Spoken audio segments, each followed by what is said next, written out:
Mitsubishi is preparing to bring back one of the most recognizable names in its history.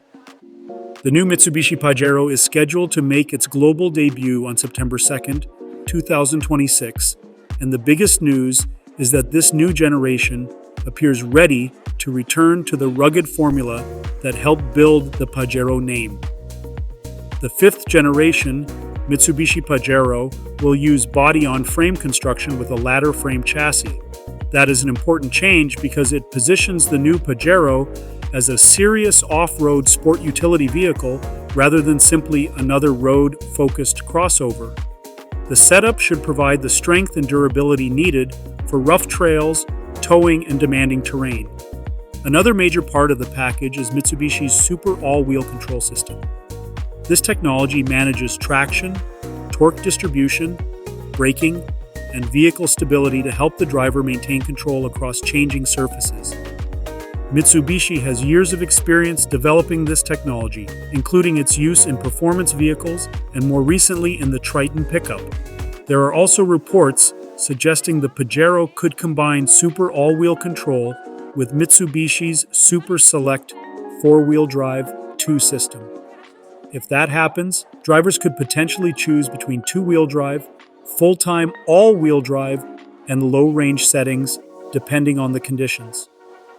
Mitsubishi has not officially confirmed the complete drivetrain configuration, so this remains one of the important details to watch during the September 2nd reveal. The powertrain is another big question. Hybrid technology is widely expected to play a role in the new Pajero, although Mitsubishi has not announced engine specifications, battery capacity, or electric driving range. Considering the Pajero's rugged positioning and its connection to the Triton platform, the electrified system could be designed around capability rather than simply maximizing electric range. The exterior is also beginning to take shape through teaser images and information surrounding the upcoming model.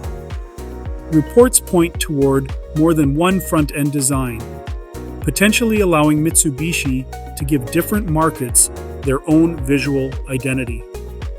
A more aggressive off-road version has also been rumored, possibly using the Rally Art name.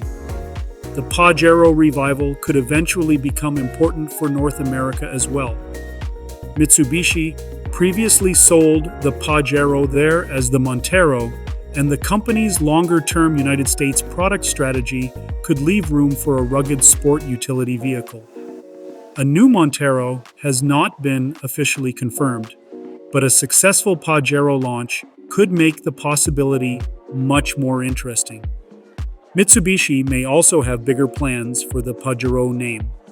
Reports have suggested smaller Pajero-inspired vehicles could arrive between 2028 and 2030, potentially turning the famous badge into a broader family of sport utility vehicles. For now, the most important pieces are coming together.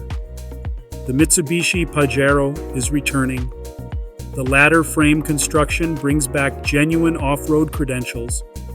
And September 2nd, 2026 should finally reveal how far Mitsubishi is willing to take its revived flagship sport utility vehicle.